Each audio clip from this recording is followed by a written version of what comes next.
하나님 말씀 보겠습니다. 하나님께서 오늘 주일날 우리에게 주시는 말씀 베드로전서 1장 3절로 9절까지의 말씀입니다. 신약성경 베드로전서 1장 3절로 9절까지의 말씀, 우리 다 찾으신 줄 알고 우리가 함께 봉독하겠습니다. 우리 주 예수 그리스도의 아버지 하나님을 찬송하리로다. 그의 많으신 긍휼대로 예수 그리스도를 죽은 자 가운데서 부활하게 하심으로 말미암아 우리를 거듭나게 하사 산 소망이 있게 하시며 썩지 않고 더럽지 않고 쇠하지 아니하는 유업을 있게 하시나니 곧 너희를 위하여 하늘에 간직하신 것이라. 너희는 말세에 나타내기로 예비하신 구원을 얻기 위하여 믿음으로 말미암아 하나님의 능력으로 보호하심을 받았느니라. 그러므로 너희가 이제 여러 가지 시험으로 말미암아 잠깐 근심하게 되지 않을 수 없으나 오히려 크게 기뻐하는도다. 너희 믿음의 확실함은 불로 연단하여도 없어질 금보다 더 귀하여 예수 그리스도께서 나타나실 때에 칭찬과 영광과 존귀를 얻게 할 것이니라. 예수를 너희가 보지 못하였으나 사랑하는도다. 이제도 보지 못하나 믿고 말할 수 없는 영광스러운 즐거움으로 기뻐하니 믿음의 결국 곧 영혼의 구원을 받음이라. 아멘. 저는 본문 말씀 베드로전서 1장 3절로 9절 말씀을 통해서 산소망이라는 제목으로 주의 말씀을 선포하겠습니다.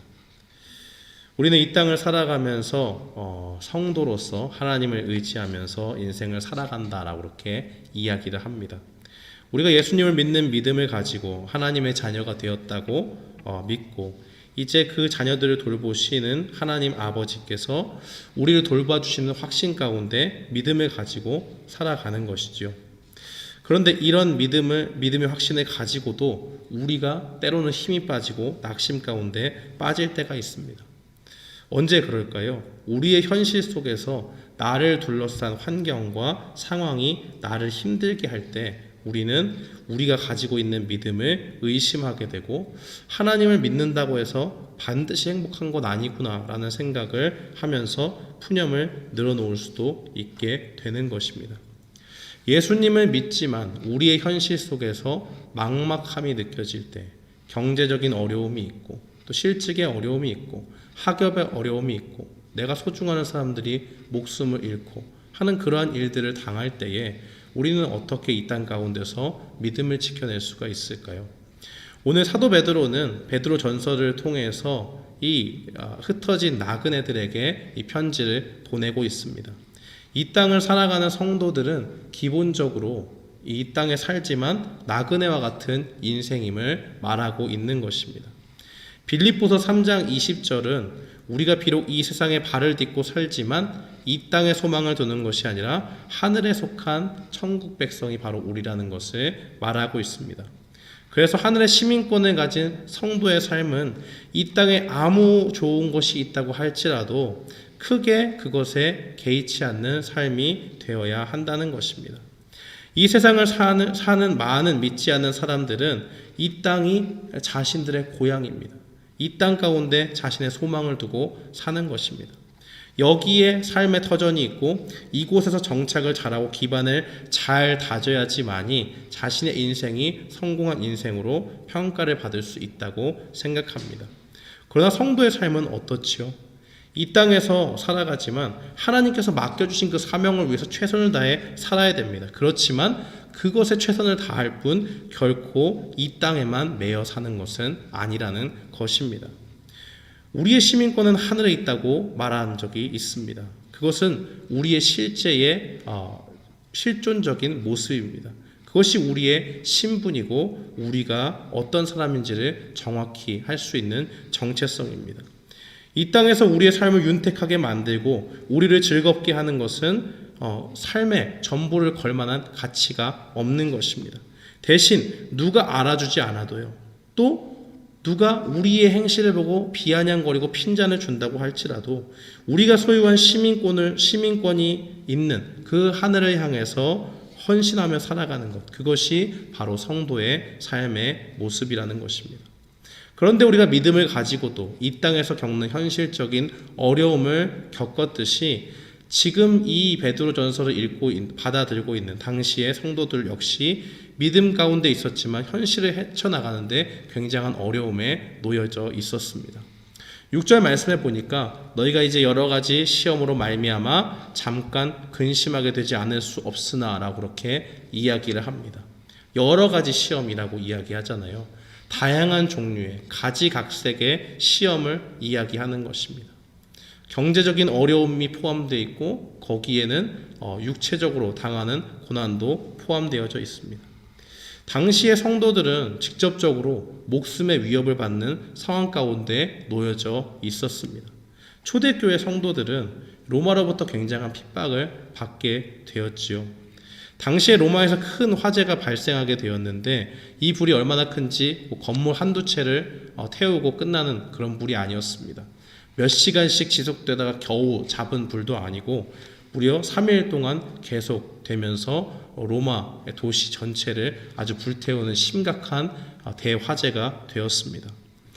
사람들은 집을 잃어버리는 삶의 터전을 순식간에 화재로 인해서 잃어버리게 되었고 사람들은 누군가 비난할 대상이 필요했고 이 책임을 반드시 누구에게가 지우고 묻고 싶었습니다. 그래서 그 당시에 로마의 황제였던 네로에게 그 비난의 화살을 돌립니다. 그러자 네로 황제는 자기에게 오는 이 비난의 화살을 돌릴 대상이 필요했습니다. 그래서 그리스도인들이 로마에 불을 붙였다고 하는 악성 루머를 퍼뜨리게 되었죠. 그리고 사람들을 보내서 마치 그것이 사실인 양 그리스도인들을 붙잡고 잡아들이면서 사람들을 굉장히 잔인하게 성도들을 처형한 것을 보게 됩니다. 이러한 대대적인 핍박 가운데 살았던 사람들이 당시의 믿음을 가지고 있던 성도들입니다. 그들은 단순히 경제적인 어려움뿐만이 아니라 몸이 조금 불편한 그런 것이 아니라 목숨이 왔다 갔다 하는 생명의 위협을 느끼면서 신앙생활을 한 것이지요. 그들이 이 위기에서 벗어나려면 어떻게 하면 되었을까요? 가장 간단하고 단순한 방법은 그리스도인이 되는 것을 포기하면 됩니다. 나는 예수님을 믿지 않는다. 우리를 죄에서 구원해 주시는 그 예수님을 구원자로 나는 받아들이지 않는다 라고 이야기하면서 예수님 믿기를 거부하면 되는 것입니다. 그러나 초대교회 성도들은 이러한 믿음의 시련이 닥쳤을 때 그들의 믿음을 포기하지 않았습니다. 오히려 그들에게 다가오는 생명의 위협을 받아들이고 예수를 믿는 믿음 가운데 순교하는 것을 자랑스럽게 여겼다는 것입니다. 외부에서 보면 정말 말도 안 되는 무모한 짓이라고 할 수가 있습니다. 그런데 어떻게 이렇게 말도 안 돼 보이는 상황을 겪으면서 초대교회 성도들이 믿음을 지킬 수가 있었을까요? 초대교회 성도들이 믿음을 지킬 수 있었던 것은 예수 그리스도께서 부활하신 것을 보고 자신들도 소망을 가졌기 때문입니다. 6절 말씀 하반절을 보면 이러한 여러 가지 시험들이 있었는데 그것들을 다 감당하면서도 당장 이 성도들이 이 시련 가운데 있지만 반응이 어떻죠? 오히려 크게 기뻐한다라고 그렇게 이야기를 합니다. 삶이 어려워지고 그들의 핍박이 있는데 어떻게 그들이 그 가운데서 크게 기뻐할 수 있었을까요? 그것은 그들에게 확실한 약속이 주어졌기 때문입니다.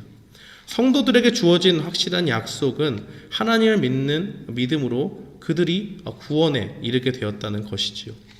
하나님께서 우리를 구원하시기 위해서 예수님을 우리에게 보내주셨습니다.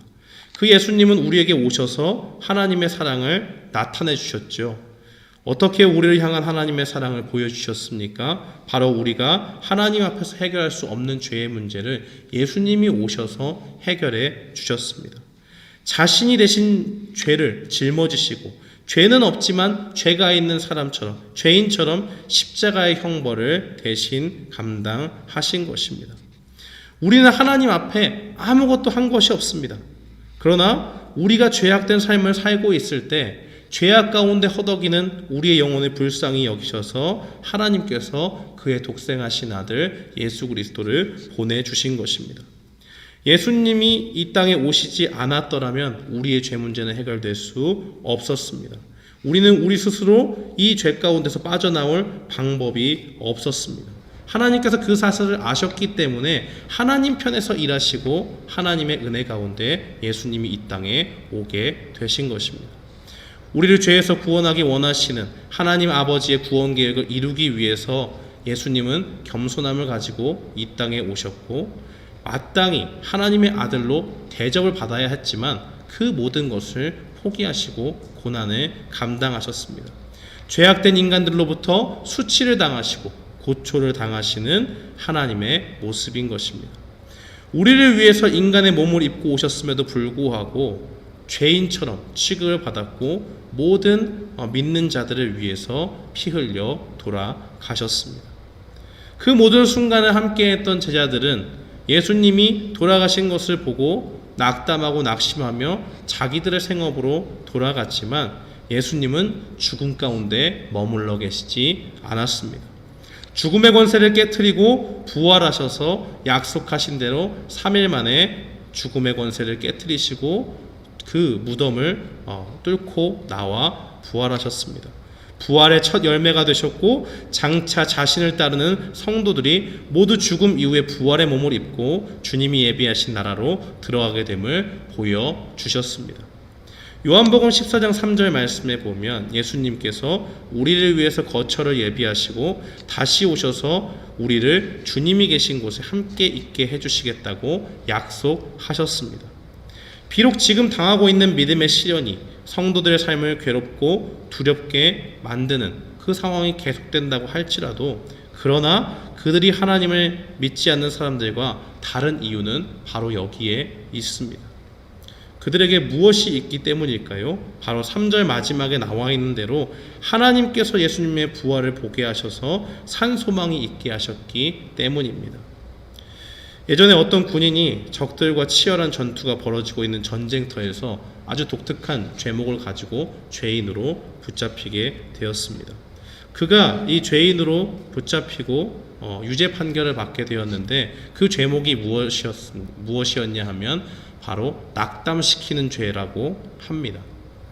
그러니까 총알이 빗발치고 지금 서로 양측 간에 폭탄이 떨어지고 고지를 점령하네 마네 하는 그러한 치열한 전투를 벌이고 있는 격전지에서 이 죄인이 된 군인이 했던 것은 자기의 아군에게 이야기하기를 우리는 적군을 이길 수가 없다 하면서 왜 적군에게 이길 수가 없는지 저들이 얼마나 강한지를 열심히 이야기하고 다녔다고 합니다. 그런데 정말 무서운 것이 이 사람의 이야기를 무시하면 되지만 자꾸 싸우면서 지치고 힘든 가운데 그 사람의 말이 자꾸 다른 군인들의 귀에 들어가게 되는 것입니다. 귀로 들어가서 마음에 이르고 그 마음 속에서 무엇을 하게 됩니까? 정말 저 사람의 말대로 적이 강하구나. 우리가 벌써 이만큼 전투를 치열하게 했는데 저들이 무너지지 않는 것을 보면 이 사람 말이 맞나 보다 하는 생각에 젖어 들었다는 것입니다. 그래서 그 아군의 사기가 전체적으로 떨어지고 전투력이 자꾸 떨어지는 것을 보고 군부에서 그를 죄인으로 잡아들이고 하는 것을 보게 되었습니다. 많은 군인들이 정말 작은 일이지만 그 한 사람의 말 때문에 힘을 잃어버리고 무기력한 군인이 되어버린 것입니다. 소망을 가지고 이 전쟁에서 우리가 이길 수 있다라고 하는 그 확신을 가지고 나아갔는데 점차적으로 소망을 잃어버린 사람들이 되어버린 것입니다. 이렇게 우리가 살펴보듯이 소망을 잃는다는 것은 참으로 무서운 것입니다. 소망을 잃어버렸을 때는 사람이 아무리 몇 년을 공들여서 열심히 일을 했다고 할지라도 소용이 없습니다. 한순간에 그것이 무가치한 것으로 여겨지기 때문입니다. 이 일을 해서 뭐하나? 이게 뭐 중요한 일인가 하는 생각이 들면 아무리 좋은 일이고 선한 일이라고 할지라도 동기부여가 되지 않고 더 이상 일의 진척이 되지 않는 것입니다. 사탄은 성도들이 믿음을 지키는 일에 소망이 없다는 생각을 심어주고 싶었을 것입니다. 하나님 믿는데 달라진 게 없네. 여전히 더 힘드네. 예전과 비교해봐. 뭐가 달라졌냐? 하나도 달라진 게 없이 여전히 돈 때문에 고생하고 직장 구하는데 힘쓰고 또 직장에서 어떻게든 살아남으려고 하는 그러한 발버둥을 치면서 나아가는 것 똑같은 거 아니냐 하는 생각을 들게 만드는 것입니다. 그래서 이 사탄이 이용한 것이 사람이 가장 소중하게 생각하는 그 생명을 위협하면 성도들이 자연스럽게 믿음을 포기할 것이라고 생각을 하고, 이 초대교회 당시에 네로 황제를 통해서 핍박을 받았던 사람들에게 생명의 위협을 느낄 수 있는 그 시련의 그런 환경들을 조성한 것이지요. 그러나 마귀의 예상은 완전히 빗나갔습니다. 베드로가 말하고 있듯이 성도들은 소망의 불을 꺼트리지 않았습니다.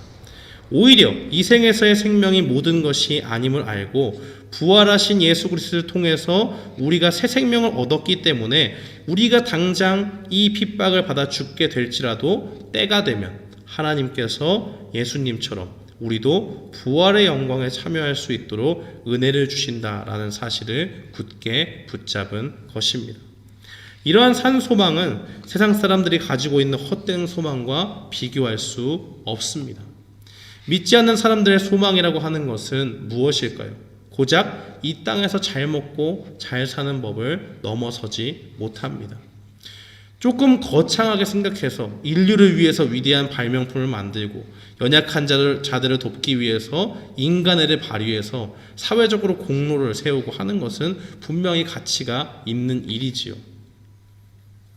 대대로 사람들의 입에 그 이름이 공로자로서 오르내리면서 그 사람이 참으로 명예롭게 살았다 이렇게 이야기할 수 있고, 적어도 이 사람의 이름이 오래 지속되지 않는다고 해도 그들이 일조한 건물이나 이런데 모퉁이돌에 이렇게 이름이 적히면서 그 이름이 기억되는 그러한 일들이 있을 것입니다. 그러나 그렇게 세상적으로 좋은 일들을 했다고 할지라도 결국 예수님을 믿지 않게 되면 어떻게 됩니까? 아무리 선행을 많이 하고 인류 역사에 공헌점이 많다고 해도 그 영혼은 구원받지 못하는 것입니다. 안타까운 일이지만 이 생을 마감하는 그 순간에 그들은 가장 중요한 사실을 놓치고 있었다는 것을 깨닫게 될 것이고, 성도들이 갖는 그 구원의 소망 없이 예수님을 믿지 않는 죄로 지옥 가운데 떨어지게 될 것입니다. 사랑하는 성도 여러분, 믿음을 가지고 산다는 것은 바로 이런 것입니다. 세상 사람들이 소망을 두고 가치가 있다고 하는 것에 우리의 모든 것을 올인하는 것이 아니라 하나님께서 가치 있다고 말하시고 하나님께서 약속하신 그 구원의 약속을 붙잡는 것입니다. 그 가운데서 우리의 상황과 형편이 아무리 힘들고 지칠지라도 우리의 소망 되신 예수님을 바라보는 것입니다. 예수님은 인간이 가장 두려워하는 그 죽음이라는 권세를 물리치시고 부활하셔서 믿는 자들을 구원하십니다. 그것을 통해서 보여주시는 것은 하나님의 능력, 그 예수 그리스도의 능력을 이 세상 그 누구도 막을 자가 없다는 것을 우리에게 보여주시는 것입니다. 팬데믹의 상황이 길어지면서 많은 사람들의 고통이 늘어나고 있습니다. 사람들은 불안해하고 혹시나 나도 어디 가서 걸리지 않을까 하는 그런 불안감이 마음속에 있다고 합니다. 믿음을 가지고 있는 우리도 이 고통의 예외가 될 수 없죠. 우리는 이 시대 안에 살아가고 우리도 역시 어느 정도의 불안감을 감수하고 삽니다. 그러나 인간이 극복할 수 없는 가장 큰 고통인 죽음, 그 죽음을 이기시고 부활하신 예수님이 누구와 함께 하십니까? 바로 오늘 예수님을 붙잡아 주님의 오심을 기다리는 우리에게 함께 계십니다. 그 주님께서 우리와 함께 하셔서 우리를 불꽃 같은 눈동자로 지키시고 구원받는 백성들을 보호해 주시는 것입니다. 부활하셔서 우리를 구원으로 이끄시는 예수님이 이 어려움을 견뎌낼 힘을 주실 것을 믿고 주님이 다시 오실 날을 바라보며 주님을 의지하는 우리 모두가 되기를 주님의 이름으로 축원합니다. 이렇게 주님의 그 부활하심 가운데 있는 그 소망을 보고 나아가는 사람들에게 보장되는 은혜가 있습니다. 그것은 하나님께서 주시는 영원한 상급입니다. 영원한 유업입니다. 4절 말씀에 보면 썩지 않고 더럽지 않고 쇠하지 아니하는 유업을 잊게 하시나니 곧 너희를 위하여 하늘에 간직하신 것이라 라고 그렇게 이야기를 합니다. 이 세상의 모든 것들은 아무리 좋은 것이라고 해도 다 쇠하여지고 부패하기 마련입니다. 사람들은 집을 살 때 가급적 오래되지 않고 새로 지어진 집을 선호하죠. 최근에 지어졌다는 말은 최근 기술을 통해서 사람들이 좀 더 편리하게 살 수 있고 그 내부도 깨끗하게 되어 있으니까 얼마나 좋은 환경이겠습니까?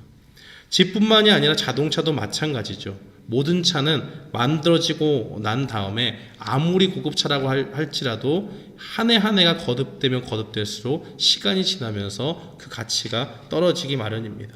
한 번도 달리지 않고 주차장에 잘 보관되어 있다고 할지라도 이미 조립된 부품들은 먼지를 맞게 되고 보관 방법에 약간 차이가 있을 수 있지만 습기나 더위나 또 추위 등을 통해서 서서히 부식이 진행되기 때문입니다. 슬프지만 사람도 마찬가지죠. 한 해 한 해가 지나면서 여기저기 몸이 고장나고 아픈 것이 생기고 이전에는 가뿐하게 들던 것들도 이제 나이가 먹어감에 따라 들기 벅차게 느껴질 때가 있습니다. 이러한 모든 것들은 우리에게 무엇을 증명하고 있을까요? 이 세상에 있는 모든 것들은 영원할 수 없다라는 것을 보여주는 것입니다. 그러나 하나님께서 우리를 위해서 예비하신 거처는 어떻습니까? 이 세상의 것과는 근본적으로 본질적으로 차원이 다르다는 것입니다. 마태복음 6장에 보면 예수님께서는 이 세상의 보물과 하늘의 보물을 비교해서 말씀하신 적이 있습니다. 마태복음 6장 19절에 보면 보물을 땅에 쌓아두지 말라고 예수님이 말씀하십니다. 그 이유가 무엇입니까? 이 땅에 가치 있는 것들은 다 쌓아두면 쌓아둘수록 그것이 더욱더 풍성해지고 더욱더 값어치가 시간이 지남에 따라 있는 것이 아니라 다 부패하고 썩어져 가기 때문이라는 것입니다. 그것이 하나도 영원하지 않을 뿐더러 도둑이 들어서 그것을 훔쳐가면 그만이라는 것입니다. 그러면서 예수님은 마태복음 6장 20절에 이 땅과 다른 하늘에 쌓아둔 보물에 대해서 말씀합니다. 오직 너희를 위하여 보물을 하늘에 쌓아두라. 거기는 좀이나 동록이 해하지 못하며 도둑이 구멍을 뚫지도 못하고 도둑질도 못하느니라. 그렇습니다. 이 땅에 있는 것들은 없어집니다. 그렇지만 하늘에 하나님께서 보장하시고 보관하시는 그것은 없어지지 않습니다. 부패하지도 않고 썩어지지도 않습니다. 그 누구도 훔쳐갈 수 없는 영원한 것입니다. 베드로 사도는 우리에게 이런 영원하고 보장된 유업이 있다라고 그렇게 이야기합니다. 여기서 말하는 유업은 일꾼이 뭔가 일을 해가지고 삭스로 받아가는 것이 아니에요. 자녀이기 때문에 당연한 상속자로서 권리를 부여받고 물려주는 것을 이야기합니다. 하나님께서 우리를 자녀로 삼으셨다고 하는 것은 바로 영원하고 없어지지 않는 가장 존귀한 것을 우리에게 유업으로 주시겠다는 것입니다. 그 유업이 누구에게 있습니까? 예수 그리스도 안에서 부활하신 예수님을 붙잡고 나아가는 사람들에게 주어져 있다는 것입니다. 하나님은 죄 가운데 있던 우리를 자녀 삼아주셨고 이제 이 땅에서 우리가 잠시 고난을 당하지만 그 고난과 비교할 수도 없는 어마어마한 가치가 있는 그 유업을 우리에게 베풀어 주십니다. 그것을 바라보면서 하나님이 원하시는 것은 우리가 이 땅의 것에 생명을 거는 것 아니라 하나님이 보장하시는 그 유업을 바라보며 구원받은 성도로서 주님의 말씀을 따라 살기를 원하시는 것입니다. 우리가 축구 경기를 볼 때도 결과를 모르고 있으면 내가 응원하는 팀이 질지 이길지 모르니까 불안하지 않습니까? 그러나 우리 팀이 이긴 결과를 이미 알고 하이라이트나 이런 것을 재방송을 통해서 보면 불안감이 없어요. 왜요? 이미 이긴 것을 알고 있기 때문에 그렇습니다. 오히려 지고 있고 상대 팀에게 막 강력한 압박을 당하고 있고 몇 골을 먹고 지고 있다고 할지라도 기대가 생기죠. 와, 저 상황을 어떻게 뚫고 이겼을까 하는 그런 기대감을 가지고 보게 되는 것입니다. 사랑하는 성도 여러분, 이 땅에서 우리가 겪는 모든 어려움들은 모두 그와 같은 관점에서 바라볼 수 있는 눈이 열리기를 바랍니다. 우리가 이 땅에서 부활하신 주님께 소망을 두는 것은 우리에게 보장된 확실한 유업이 우리에게 있기 때문입니다. 주님을 믿고 따르는 사람들에게는 아무도 빼앗을 수 없는 그 구원이 유업으로 주어지고 우리가 하나님께서 예비하신 그 영원한 나라에 들어갈 때에 그것을 아무도 빼앗을 수 없다는 확실한 약속이 우리에게 있습니다. 오늘 이 말씀을 기억하면서 우리는 우리의 소망이신 주님을 산소망으로 붙잡아야 될 줄 믿습니다. 세상 사람들은 그것이 산소망이 아니고 헛된 것이라고 이야기해요. 무시합니다. 그러나 잘못된 거예요. 잘못 보고 있어요. 그분들이 못 보는 것을 우리는 믿음 가운데 볼 수 있어야 됩니다.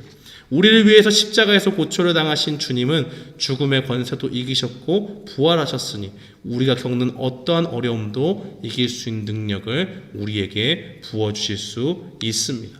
그 주님께서 보장하신 마지막 날에 받을 그 유업을 우리가 바라보면서 이 땅을 살아가지만 주님을 기다리며 소망하는 믿음의 사람들이 되기를 바랍니다.